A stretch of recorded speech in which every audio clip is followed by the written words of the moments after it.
Alright, let's see if it works this time. Alright. Bam, we good. Okay.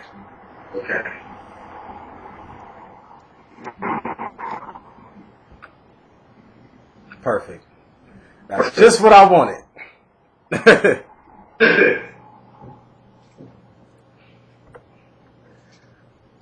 Alright, so I'm gonna start. Let's see. Get my notes up.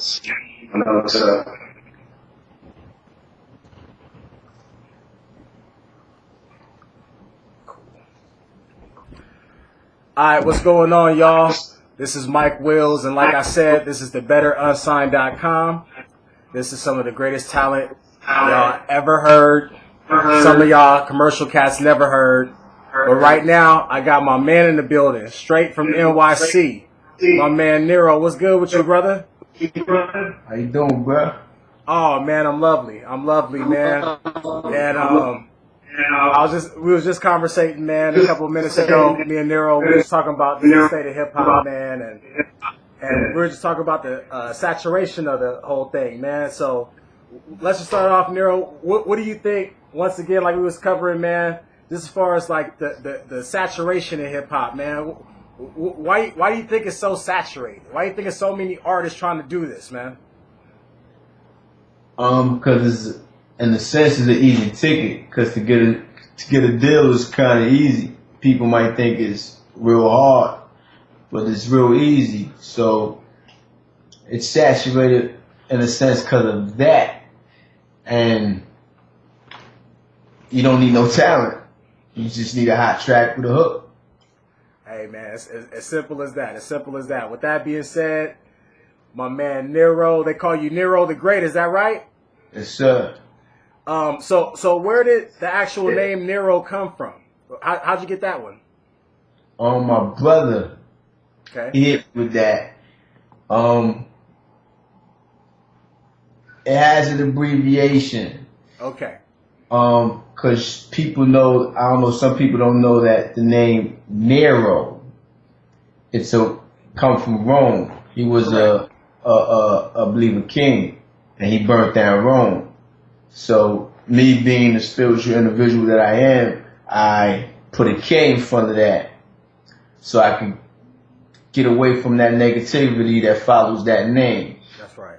So I put a K, and we broke it down from knowledge, natural, internal rule of cipher, which means anybody could be a Nero if they control their own destiny.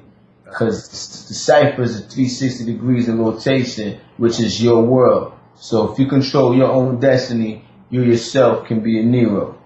That's right, man. That's right. And that's the positivity we like to hear, man. And when I was looking at your Wikipedia, man, I was getting into your career, man. It seems the thing that kind of sprung out about you as an artist to me personally was the fact that you have a lot of pride in where you come from, brother. And you come from Liberia, West Africa. Is that correct? Correct. Why don't you tell us a little bit about what makes you so passionate about your culture, man, and why you rep it so hard? I'm passionate about my culture because my culture is the cradle of humanity. It's Africa. If any man on this planet Earth denies Africa, they deny themselves. That's right. That's my motto. So I embrace that to the extreme. Even though I was raised in Brooklyn, Flatbush to be exact, but I embrace the African culture to the utmost because that's who I am. I was raised. My moms and dads is straight from there. I was also born from there. I came here at a real early age, so they embedded in my mind, in my heart, and my soul, the whole culture of being a Liberian. So I eat the food to this day. My kids eat the food to this day. The whole culture is there. I name my kids after that, after African names, so they can understand when they get older. And they are mixed kids. So when they get older, they will understand and embrace the culture as such as I did. That's right, man.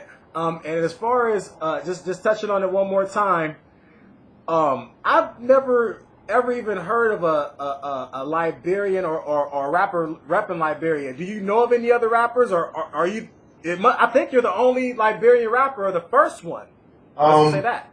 They have some underground Liberian rappers that I know of that they connect with me because they know who I am and they know how I'm repping for it. And the glory that I put out, I had a #1 single called Africa that was pumping in Liberia. So for that blessing, I guess they follow me and they understand who I am now. But yeah, I know a couple of Liberian rappers as well.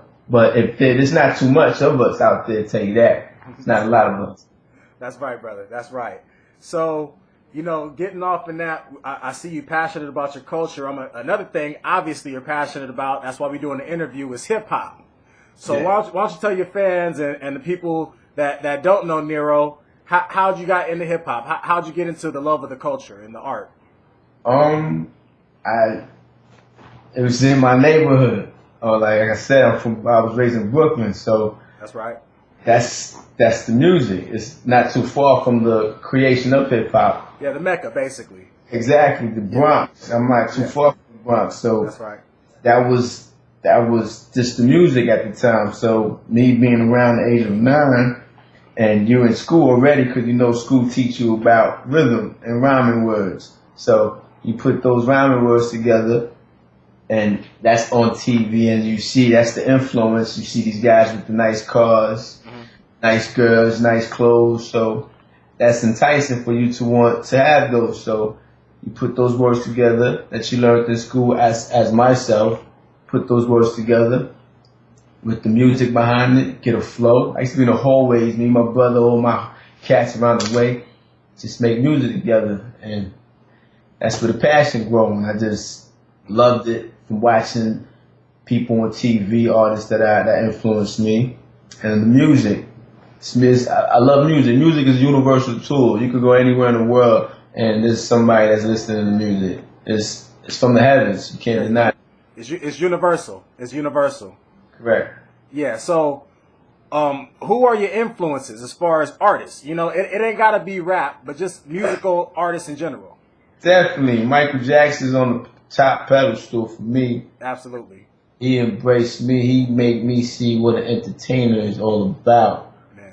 It's Michael Jackson. Rest his soul. There you go. Michael, Marvin Gaye, Al Green, Sade, Jimmy Cliff, Jay-Z, of course, Nas. When we go to the hip hop realm, Coogee Rap, Rakim, Andre 3000. 3 Stacks. Yeah, it's a lot of cats that I look up to in the music game from the past. Even right now, that pushes me to enhance my craft of art, even to the utmost, because even the ones that I think it's actually corny, it inspires me. That's right. I feel like I must. Sometimes I sit back and I tell myself, am I doing too much? Because look what he's doing. That's where the inspiration comes from. And the other guy on my shoulder tells me, nah, keep doing what you're doing and push even further, because it's my art. This is what I do. I love to do it. So when people see me, when I'm not around, they hear me. So that represents me when I'm not around. So I put my blood, sweat, and tears in it.